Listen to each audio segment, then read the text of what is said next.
तो आगे हम देखते हैं मैडम जू को, जो कि किसी से बात कर रही होती हैं और वो बहुत ही ज्यादा गुस्से में होती हैं और वो कह रही होती हैं कि पहले तो तुमने इतनी बड़ी गलती की और फिर अपनी गलतियों को छुपाने के लिए किसी की जान ले ली और मैं तुम्हें इसकी सजा जरूर दूंगी। और वो आदमी वहाँ से जाने लगता है और हम देखते हैं कि उसने वही ब्लैक लेदर जैकेट पहना होता है जो कि उस सस्पिशियस आदमी ने पहना हुआ था जिसने डूही को मारने का ऑर्डर दिया था। और वो जाते जाते मैडम जू को पलट कर देखता है और उसके इरादे सही नहीं लग रहे थे। और यहाँ हम देखते हैं गुआन को, जो कि केक खाकर अपनी खुशी सेलिब्रेट कर रहा होता है क्योंकि उसकी डील पूरी हो गई है। तभी वहाँ पर मिस्टर पार्क आ जाते हैं और वो पूछते हैं कि अब आपकी उंगली कैसी है। तो गुआन उसे बताता है कि अब मेरी उंगली बिल्कुल ठीक है क्योंकि मैंने मेरा कॉन्ट्रैक्ट पूरा कर लिया है। और मिस्टर पार्क उसे कहते हैं कि आपने जो भी मुझे कहा था मैंने उसके बारे में पता लगा लिया है कि उस दिन कौन सा टाइम था, क्या टेम्परेचर था और मौसम कैसा था। और वो बताते हैं कि जब आप दोनों पानी में गिरे तो उस वक्त 12:30 बज रहे थे और पानी का टेम्परेचर था 15.8 डिग्री सेल्सियस। और सबसे जरूरी बात तो ये है कि उस दिन फुल मून नाइट थी, मतलब कि पूर्णिमा की रात, जो कि हर 29.5 दिन के बाद आती है। इसका मतलब कि अब वो 28 दिन के बाद आने वाली है, तो आपको 28 दिनों तक इंतजार करना पड़ेगा। और गुआन कहता है कि अभी सिर्फ 1.5 दिन ही हुए हैं और मुझे 28 दिनों तक इंतजार करना पड़ेगा, ये तो बहुत ज्यादा लंबा टाइम है। तो मिस्टर पार्क पूछते हुए कहते हैं कि आज से तो आपकी बॉडीगार्ड की ड्यूटी शुरू होने वाली थी ना, तो फिर आप गए नहीं। तो वो बताता है कि नहीं, मुझे आज ही काम से निकाल दिया गया है। तो मिस्टर पार्क पूछते हैं कि ऐसा कैसे हो सकता है कि आपको पहले ही दिन नौकरी से निकाल दिया गया, आखिर बात क्या हुई। तो गुआन सारा केक अपने मुंह में भरकर बोल रहा होता है जिसकी वजह से मिस्टर पार्क को कुछ भी समझ में नहीं आता है। तो वो कहते हैं कि आप क्या बोल रहे हैं, मुझे कुछ भी समझ में नहीं आ रहा है। तो गुआन कहता है कि मुझे इन इंसानों के इमोशन समझ में ही नहीं आते हैं, उसे लगता है कि मैं मतलबी हूँ। अब क्या मैं लोगों के लिए मुफ्त में चमत्कार करता फिरूं? सबसे ज्यादा मतलबी तो इंसान होते हैं और मुझे फर्क भी नहीं पड़ता, मेरा काम तो हो गया है। तो अब वो पछताएगी और उसे पता चलेगा कि उसने कितनी बड़ी गलती की है। और यहाँ हम देखते हैं डूही को, जो कि बहुत ही परेशान होती है, उसे कुछ समझ में नहीं आ रहा होता है और उसका काम में भी मन नहीं लग रहा होता है। वो बस यही सोच सोच कर परेशान हो रही होती है कि अब वो अपने आप को कैसे प्रोटेक्ट करेगी। इसलिए उसने मिस सिन से कहकर अपने लिए एक गन और इमरजेंसी टूल्स मंगवाए होते हैं जिसकी वजह से वो खुद को प्रोटेक्ट कर पाएगी। और मिस सिन कहती है कि मैं आपके लिए कल एक नए बॉडीगार्ड का इंतजाम कर लूंगी। और यहाँ गुआन को ना चाहते हुए भी बार बार डूही की बात याद आ रही थी कि इंसानों को पछतावा भी होता है। तो वो हॉस्पिटल चला जाता है उसी बच्ची से मिलने के लिए और वो बच्ची पानी भरकर वहाँ से जा ही रही होती है। तभी वो गुआन से टकरा जाती है और उसके हाथों से पानी का ग्लास गिर जाता है। तो उसके डैड बोलते हैं कि अंकल को सॉरी बोलो। और वो जब सॉरी बोलती है तो गुआन उससे पूछता है कि तुम्हारी विश क्या है। तो उसके डैड उसे बताते हैं कि इसकी विश तो आज पूरी हो रही है, वो हॉस्पिटल के बाहर अपना बर्थडे मनाना चाहती है। तो गुआन उस बच्ची से पूछता है कि क्या यही तुम्हारी विश है। तो वो बच्ची धीरे से उसके कानों में बोलती है कि मैं कभी नहीं चाहती कि मेरे मम्मी पापा मेरी वजह से दुखी हो या परेशान हो, बस यही मेरी विश है कि वो हमेशा खुश रहें। और वो बच्ची अपने मॉम डैड के साथ चली जाती है।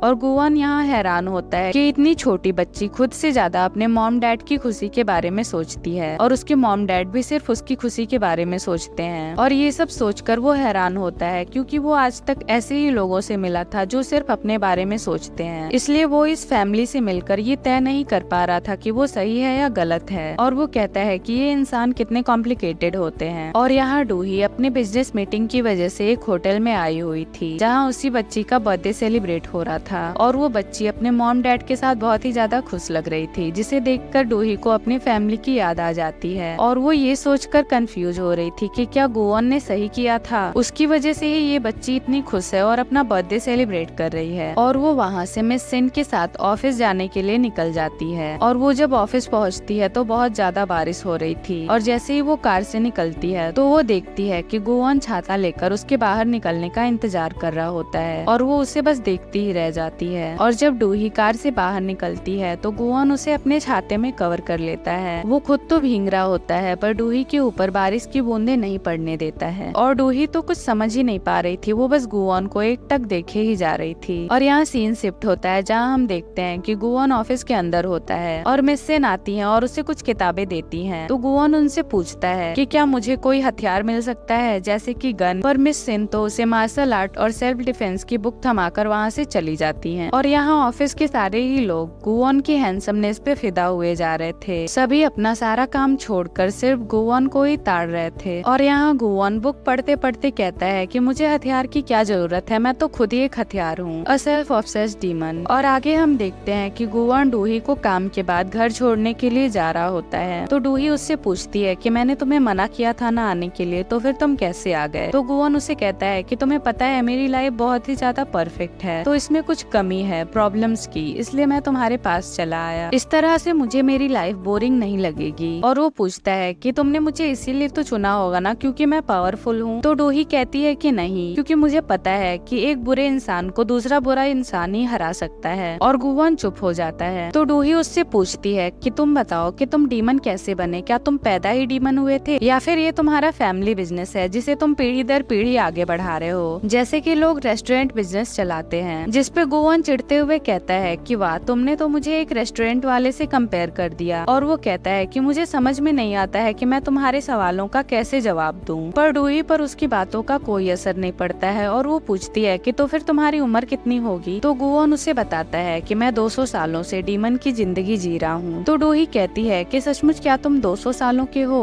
पर तुम्हें देखकर ऐसा लगता नहीं है। तो गुवॉन कहता है कि हाँ, पहले मैं भी एक इंसान ही था, पर मैं बहुत खास इंसान था, तुम लोगों की तरह मामूली इंसान नहीं था, इसलिए ऊपर वाले ने मुझे चुना डीमन बनाने के लिए। तो डूही कहती है कि तुम खुद भी एक मामूली इंसान ही थे, इसलिए तुम इंसानों को मामूली समझते हो। तो गुवॉन उसे बताते हुए कहता है कि किताब में लिखा है कि गॉड को एक ऐसे खास इंसान की जरूरत थी जो कि नर्क का काम संभाल सके, इसलिए उन्होंने मुझे चुना, इसका मतलब है कि मैं बहुत ज्यादा खास हूँ। तो डूही कहती है कि उन्होंने तुम्हें चुना, इसका मतलब ये नहीं है कि तुम खास हो, उन्होंने तुम्हें इसलिए चुना होगा क्योंकि तुम एक बेरहम इंसान होगे। और गुवॉन चुप हो जाता है और उसे देखने लगता है। तभी डूही को मैडम जू का मैसेज आता है कि मैं तुम्हें बहुत प्यार करती हूँ और तुम हमेशा मेरे दिल में रहोगी। और ये देखकर डूही सोचती है कि उन्होंने अचानक से ऐसा मैसेज क्यों किया, और वो मैडम जू को कॉल करती है, पर वो फोन रिसीव नहीं कर रही होती है, इसलिए वो मैडम जू से मिलने के लिए जाती है। और जब वो मैडम जू के घर पर पहुँचती है तो वो देखती है कि मैडम जू अपने गार्डन में बैठी हुई हैं। तो डूही उन्हें आवाज देती है पर वो कोई भी जवाब नहीं देती है, इसलिए वो जाकर उन्हें हिलाती है, पर वो बेजान सी उसके ऊपर गिर जाती हैं। और डूही बहुत ज्यादा परेशान हो जाती है और वो कहती है कि मुझे पता है कि आप मजाक कर रही हैं ना, देखिए मैं हार गई हूँ, पर आप उठ जाइए, प्लीज ऐसा मजाक मत कीजिए। पर मैडम जू तो मर चुकी थी और ये जानकर डूही फूट फूट कर रोने लगती है। और वो गुवॉन से कहती है कि प्लीज तुम इन्हें बचा लो, मैं किसी भी कॉन्ट्रैक्ट पर साइन करने के लिए तैयार हूँ, पर प्लीज तुम इन्हें बचा लो। पर गुवॉन कहता है कि नहीं, मैं ऐसा नहीं कर सकता, मेरे पास एक मरे हुए इंसान को जिंदा करने की शक्ति नहीं है। और डूही बहुत ही ज्यादा हेल्पलेस महसूस करती है और वो फूट फूट कर रोने लगती है। और यहाँ सीन शिफ्ट होता है मैडम जू के फ्यूनरल पर और हम देखते हैं कि उनके बेटे और बेटी दुखी होने का दिखावा कर रहे होते हैं और डूही थोड़ी दूर पर खड़ी होकर ये सब देख रही होती है। और वो मैडम जू की फोटो को देखते हुए याद करती है अपने मॉम डैड के फ्यूनरल का दिन, जहाँ पर मैडम जू भी आई होती हैं। और डूही बस अपने आप को ही कोस रही होती है कि ये सब कुछ मेरी ही वजह से हुआ है, अगर मैंने जिद नहीं की होती जल्दी आने की तो आज वो जिंदा होते। जिसपे मैडम जू उसे समझाती है कि इसमें तुम्हारी कोई भी गलती नहीं है। और तब से ही वो मैडम जू के बहुत ज्यादा करीब हो गई थी। तभी वहाँ जूसियोक आ जाता है और वो डूही को बताता है कि मैडम जू ने मरने से पहले एक ऑडिट टीम बनाई थी, पर किसी वजह से उसे रोक दिया गया। तो डूही उससे पूछती है कि आखिर इसे रोका किसने? तो वो बताता है कि बोर्ड मेंबर्स ने उसे कैंसिल कर दिया है। डूही कुछ सोच ही रही होती है, तभी वहाँ पर सुआन आ जाती है और वो कहने लगती है कि अब तो ऑडिट टीम बनने से रही और मुझे तो लगता है कि ये सब कुछ मॉम के बड़े बेटे को मिल जाएगा। और जूसियोक के जाते ही वो डूही को बुरा भला बोलने लगती है और उसके मॉम डैड का नाम लेकर उसे नीचा दिखाने लगती है, पर डूही उसे चुप करा देती है ये कहकर कि आजकल जमाना बहुत बदल चुका है और तुम्हारी सोच बहुत ही ज्यादा छोटी है। तभी सुआन के बच्चे वहाँ कुछ बॉटल्स फोड़कर चिल्लाकर वहाँ से भागने लगते हैं और सुआन उन्हें पकड़ने के लिए उनके पीछे दौड़ती है। और ये देखकर फ्यूनरल में आए सभी लोग हंसने लगते हैं और ये सब देखकर गुवॉन सोचता है कि आखिर ये फ्यूनरल है या फिर कोई पार्टी चल रही है। और डूही को ये सब देखकर बहुत बुरा लगता है कि इन सभी लोगों में से एक भी इंसान ऐसा नहीं है जिसे मैडम जू के लिए दुख हो, इसलिए वो वहाँ से चली जाती है। और यहाँ हम देखते हैं उसी साइको किलर को जिसने डूही को मारने की कोशिश की थी और वो सबसे छुपते छुपाते सीसीटीवी रूम में घुस जाता है। अब उसका इरादा क्या है ये हमें आगे पता चलेगा। और वो वहाँ से परेशान होकर मैडम जू के ग्रीन हाउस में चली आती है, जहाँ पर मैडम जू अपने पौधों के साथ टाइम स्पेंड किया करती थी